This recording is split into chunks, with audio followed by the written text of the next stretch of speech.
왕위를 이을 자가 압제자를 그 나라의 아름다운 곳으로 두루 다니게 할 것이나 그는 분노함이나 싸움이 없이 몇 날이 못되어 망할 것이요 또 그의 왕위를 이을 자는 한 비천한 사람이라 나라의 영광을 그에게 주지 아니할 것이나 그가 평안한 때를 타서 속임수로 그 나라를 얻을 것이며 넘치는 물 같은 군대가 그에게 넘침으로 말미암아 패할 것이요 동맹한 왕도 그렇게 될 것이며 그와 약조한 후에 그는 거짓을 행하여 올라올 것이요 소수의 백성을 가지고 세력을 얻을 것이며 그가 평안한 때 그 지방의 가장 기름진 곳에 들어와서 그의 조상들과 조상들의 조상이 행하지 못하던 것을 행할 것이요 그는 노략하고 탈취한 재물을 무리에게 흩어주며 계략을 세워 얼마 동안 산성들을 칠 것인데 때가 이르기까지 그리하리라. 그가 그의 힘을 떨치며 용기를 다하여 큰 군대를 거느리고 남방왕을 칠 것이요 남방왕도 힘이 크고 강한 군대를 거느리고 맞아 싸울 것이나 능히 당하지 못하리니 이는 그들이 계략을 세워 그를 치니니라. 그의 음식을 먹는 자들이 그를 멸하리니 그의 군대가 흩어질 것이요 많은 사람이 엎드려져 죽으리라. 이 두 왕이 마음에 서로 해하고자 하여 한 밥상에 앉았을 때 거짓말을 할 것이라. 일이 형통하지 못하리니 이는 아직 때가 이르지 아니하였으므로 그 일이 이루어지지 아니할 것임이니라. 북방 왕은 많은 재물을 가지고 본국으로 돌아가리니 그는 마음으로 거룩한 언약을 거스르며 자기 마음대로 행하고 본토로 돌아갈 것이며 작정된 기한에 그가 다시 나와서 남방에 이를 것이나 이번이 그 전번만 못하리니 이는 기띔의 배들이 이르러 그를 칠 것임이라. 그가 낙심하고 돌아가면서 맺은 거룩한 언약에 분노하였고 자기 땅에 돌아가서는 맺은 거룩한 언약을 배반하는 자들을 살필 것이며 군대는 그의 편에 서서 성소 곧 경고한 것을 더럽히며 매일 드리는 제사를 폐하며 멸망하게 하는 가증한 것을 세울 것이며 그가 또 언약을 배반하고 악행하는 자를 속임수로 타락시킬 것이나 오직 자기의 하나님을 아는 백성은 강하여 용맹을 떨치리라. 백성 중에 지혜로운 자들이 많은 사람을 가르칠 것이나 그들이 칼날과 불꽃과 사로잡힘과 약탈을 당하여 여러 날 동안 몰락하리라. 그들이 몰락할 때 도움을 조금 얻을 것이나 많은 사람들이 속임수로 그들과 결합할 것이며 또 그들 중 지혜로운 자 몇 사람이 몰락하여 무리 중에서 연단을 받아 정결하게 되며 쉬게 되어 마지막 때까지 이르게 하리니 이는 아직 정한 기한이 남았습니다.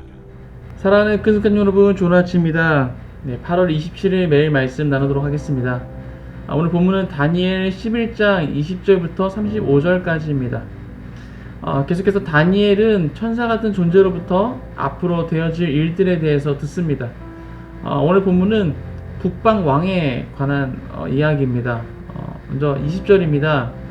그 왕위를 이을 자가 압제자를 그 나라의 아름다운 곳으로 두루 다니게 할 것이나 그는 분노함이나 싸움이 없이 몇 날이 못되어 망할 것이요. 여기서 그 왕위를 이을 자는 셀레우코스 4세를 말합니다. 그는 아버지인 안티오쿠스 3세의 왕위를 이어받게 됩니다. 왕위를 이어받은 셀레우코스 4세의 그 주된 관심사는 공물을 바쳐야 한다는 것이었고, 또 바쳐야 하는 공물을 충당하기 위해서 압제자를 전국 각 지방에 보냅니다. 본문에서는 이제 그 나라의 아름다운 곳으로 두루 다니게 했다라고 나와 있죠. 이렇게 보내진 압제자는 당시 재무장관이었던 헬리오도르였습니다. 아버지의 뒤를 이어 왕위에 오른 셀레우코스 4세는 나름 열심을 다해서 나라를 다스렸지만 몇 날이 못되어서 망하게 됩니다. 셀레우코스 4세의 뒤를 이어서 왕위에 오른 자는 다름 아닌 셀레우코스 4세의 동생인 안티오쿠스 4세였습니다. 오늘 본문에서는 안티오쿠스 4세에 대해서 비천한 사람이라 그 나라의 영광을 그에게 주지 아니할 것이다 라고 설명하고 있습니다. 즉 원래대로라면 안티오쿠스 4세는 왕위에 오를 수 없는 그런 자라는 것이죠. 그런데 그는 속임수를 써서 나라를 얻을 것이다 라고 21절에서 말씀하고 있습니다. 역사 기록에 의하면 셀레우코스 4세는 그 재무장관이었던 헬리오도르가 꾸민 음모로 암살을 당했다라고 말합니다. 이 음모에 왕위를 이어받은 안티오쿠스 4세도 가담했을 것이다 라는 주장이 있습니다. 왕위에 오를 수 없는 동생이 음모에 가담해서 형을 암살하고 왕위를 빼앗은 것이죠. 22절부터 24절을 봅니다. 넘치는 물 같은 군대가 그에게 넘침으로 말미암아 패할 것이요 동맹한 왕도 그렇게 될 것이며 그와 약조한 후에 그는 거짓을 행하여 올라올 것이요 소수의 백성을 가지고 세력을 얻을 것이며 그가 평안한 때에 그 지방의 가장 기름진 곳에 들어와서 그의 조상들과 조상들의 조상이 행하지 못하던 것을 행할 것이요 그는 노력하고 탈취한 재물을 무리에게 흩어주며 계략을 세워 얼마 동안 산성들을 칠 것인데 때가 이르기까지 그리하리라. 왕위에 오른 안티오쿠스 4세 앞에서는 크고 강한 군대도 힘없이 밀어난다는 것입니다. 심지어 조약을 맺은 왕까지도 그렇게 공격하여 물리친다는 것입니다. 그는 부유한 지방을 아무런 예고도 없이 쳐들어가서 그의 조상들이 거두지 못했던 큰 성공을 거둘 것입니다. 그리고 그는 자기가 정복한 나라들에서 빼앗은 물건을 무리들에게 다 나눠줍니다. 이것은 홍길동처럼 의적으로서 활동한 것이 아니라 민심을 사기 위한 위선적인 행동인 것입니다. 또한 계략을 세워서 얼마 동안 산성들을 칩니다. 그렇게 승승장구하여서 큰 군대를 거느리고 남방왕, 그러니까 애굽 왕이죠. 애굽 왕 그 톨레미 6세 그 애굽 남방 왕을 칠 것인데 남방 왕도 심히 크고 강한 군대를 거느리고 있지만 능히 당하지 못합니다. 왜냐하면 안티오쿠스 4세가 계략을 세워서 쳐들어왔기 때문입니다. 26절입니다. 그의 음식을 먹는 자들이 그를 멸하리니 그의 군대가 흩어질 것이요 많은 사람들이 엎드려져 죽으리라. 이것은 애굽 왕 톨레미 6세에 관한 내용입니다. 그의 음식을 먹는 자들이라는 것은 톨레미 6세의 수하에서 그의 명령을 받들면서 그를 위해 일하는 고관들, 특별히 군부 내의 높은 지휘관들을 지칭하는 표현으로 보입니다. 그들이 톨레미 6세를 멸한다는 것은 내보를 일으킨 것이거나 또는 전쟁에 적극적으로 참여하지 않는 것을 말하는 것입니다.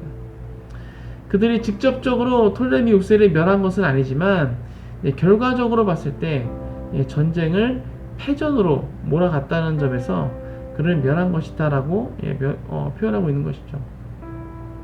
27절입니다. 이 두 왕이 마음에 서로 해하고자 하여 한 밥상에 앉았을 때에 거짓말을 할 것이다 라고 거짓말할 것이라 일이 형통하지 못하리니 이는 아직 때가 이르지 아니하였으므로 그 일이 이루어지지 아니할 것임이니라. 이것은 전쟁에서 승리한 안티오쿠스 4세가 톨레미 6세를 포로로 잡아갔을 때의 상황에 대한 것입니다. 톨레미 6세가 포로로 잡혀가자 남방 그 애굽이죠. 애굽에서는 톨레미 6세의 동생인 톨레미 7세를 왕으로 세웁니다. 이 사실은 안티오쿠스 4세와 톨레미 6세에게도 전해지게 되고 이 둘은 서로 다른 목적으로 조약의 자리에 앉게 됩니다. 안티오쿠스 4세는 톨레미 6세를 애굽의 왕위에 복귀시켜주는 대가로 그의 충성을 받아내려는 것이었고 톨레미 6세는 안티오쿠스 4세의 힘을 빌려서 동생을 몰아내고 다시 왕위에 오르려는 그런 것이었습니다. 두 사람은 서로 의견의 일치를 보고 톨레미 7세를 밀어내고 톨레미 6세를 왕위에 세웁니다. 하지만 이때 톨레미 6세는 몰아냈던 자신의 동생인 톨레미 7세와 다시 손을 잡고 안티오쿠스 4세를 배반합니다. 그래서 그들이 맺었던 조약은 아무 쓸모없는 그런 조약으로 끝나게 되는 것이죠. 이것을 두고 27절에서는 한 밥상에 앉았을 때 거짓말을 할 것이라 일이 형통하지 못하리니 라고 표현하고 있는 것입니다. 표면적으로는 이러한 이유로 그들의 조약이 물거품이 된 것이지만 실질적인 이유는 아직 때가 이르지 않았기 때문이다 라고 27절에서 말씀해주고 있습니다. 아직 하나님께서 정하신 때가 되지 않았다는 것이죠. 28절입니다. 북방왕은 많은 재물을 가지고 본국으로 돌아가리니 그는 마음으로 거룩한 언약을 거스르며 자기 마음대로 행하고 본토로 돌아갈 것이며, 이것은 안티오쿠스 4세가 애굽을 침략한 뒤 많은 약탈문을 가지고 귀환하는 그 과정 중에 저질렀던 치명적인 죄악을 설명하고 있는 것입니다. 여기서 거룩한 언약이라는 것은 이스라엘과 관련되는 어떤 거룩한 언약을 지칭하는 것입니다. 또한 유대 백성 자체를 지칭하는 것이기도 하고, 또 거룩한 땅 이스라엘과 그 주민들을 지칭하는 것이기도 합니다. 즉 안티오쿠스 4세는 하나님의 거룩한 언약의 대상인 이스라엘 민족과 거룩한 하나님의 임재의 상징적 처소인 성전을 대항함으로써 결국은 여호와 하나님을 대적하는 일을 자행했음을 말해주고 있는 것입니다. 그리고 또다시 남방을 칠 것이나 1차 때와는 달리 패전하여서 낙심하고 돌아가게 됩니다. 이때 다시 한번 거룩한 언약, 그러니까 이스라엘과 그 백성들이죠. 거룩한 언약에 대해서 분노하였고, 또 반대로 거룩한 언약을 배반하는 자들을 소중히 여긴다라는 것입니다. 또한 군대는 성소를 더럽히며 매일 드리는 제사를 폐하며 멸망하게 하는 가증한 것, 우상이죠. 우상을 세운다는 것입니다. 이런 와중에도 하나님을 아는 백성은 강하여 용맹을 떨치게 됩니다. 지혜로운 사람들이 많은 사람을 가르치지만 그 가운데는 칼에 죽고 화형을 당하고 사로잡히고 약탈을 당하는 사람이 있을 것인데, 이러한 일이 여러 날 동안 계속된다는 것입니다. 지혜로운 사람들은 고통을 당할 때 약간의 도움을 받겠지만 많은 사람들이 그들의 거짓으로 도울 것입니다. 지혜로운 사람 중에 얼마는 죽임을 당하게 됩니다. 어려운 때는 오지만 이 일 때문에 그들은 강해지고 순결해지며 마지막 때에 흠이 없이 된다라는 것입니다. 그리고 하나님이 정하신 그 마지막 때는 여전히 온다라는 것입니다. 오늘 본문은 읽으면서 쉽게 이해되는 본문은 아니었습니다. 여러 왕들이 등장하고 또 그것에 대한 배경 지식이 없이는 이해하기가 어려운 그런 본문이었습니다.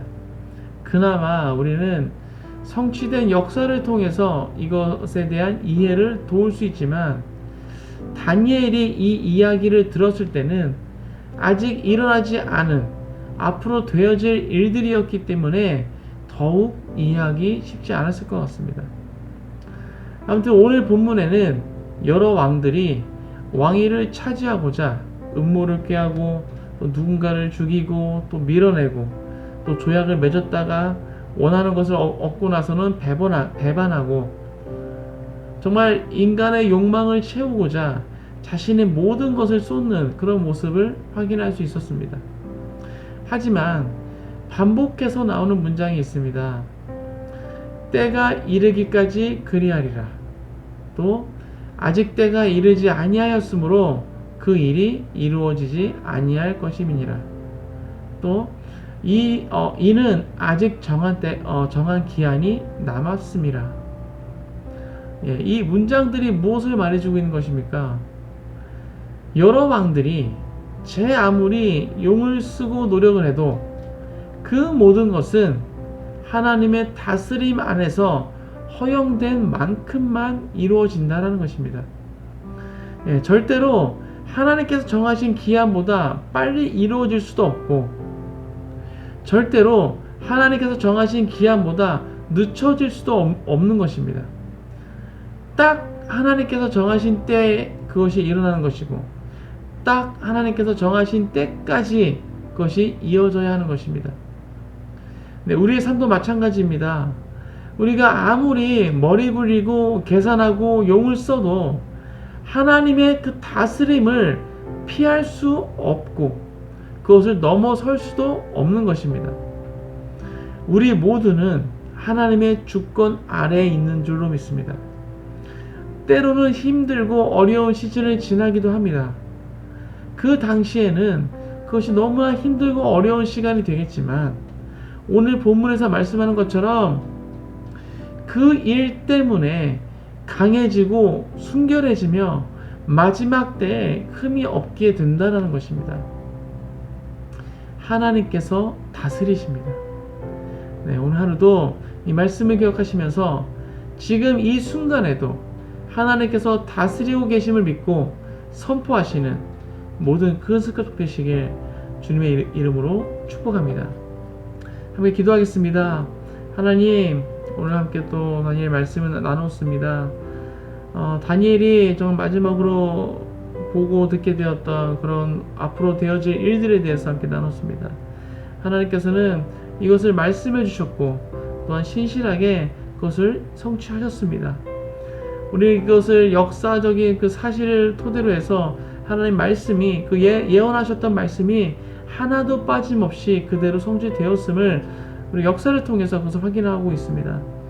하나님, 정말 이 당시에 이스라엘 백성들에게는 정말 힘들고 어려운 일들이 일어났습니다. 그 많은 왕들이 정말 자신의 그 욕망을 채우기 위해서 서로 죽이고 정말 서로 무너뜨리고 밀어내고 배반하고 좀 여러 가지 방법을 통해서 왕위를 차지하려고 노력했습니다. 하지만 그들의 그 왕위의 기한, 이것은 그들이 정하는 것이 아니라 하나님께서 정하신 그대로 이루어졌음을 우리가 바라봅니다.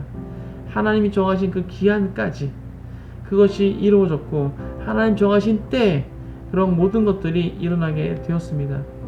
그렇습니다. 하나님께서 다스리십니다. 이 역사의 주관자는 하나님이심을 다시 한번 선포합니다. 우리의 삶도 마찬가지입니다. 우리가 애를 쓰고 노력하고 머리를 굴려도 내가 생각한 대로 되는 것이 아니라 내가 내 길을 계획할지라도 그 길을 인도하시는 분은 하나님이신 줄 믿습니다. 하나님의 그 뜻 가운데 하나님의 그 다스림 안에서 그것이 이루어지는 줄 믿습니다. 오늘 하루도 이 말씀을 기억하면서 하나님의 다스림을 기억하게 하시고 하나님께서 내 삶 가운데 역사하고 계심을 바라볼 수 있도록 축복하여 주옵소서. 그렇게 하나님의 다스림을 경험하는 오늘 하루가 될 수 있도록 함께하여 주옵소서. 감사합니다. 이 모든 말씀 예수 그리스도의 이름으로 기도했습니다. 아멘.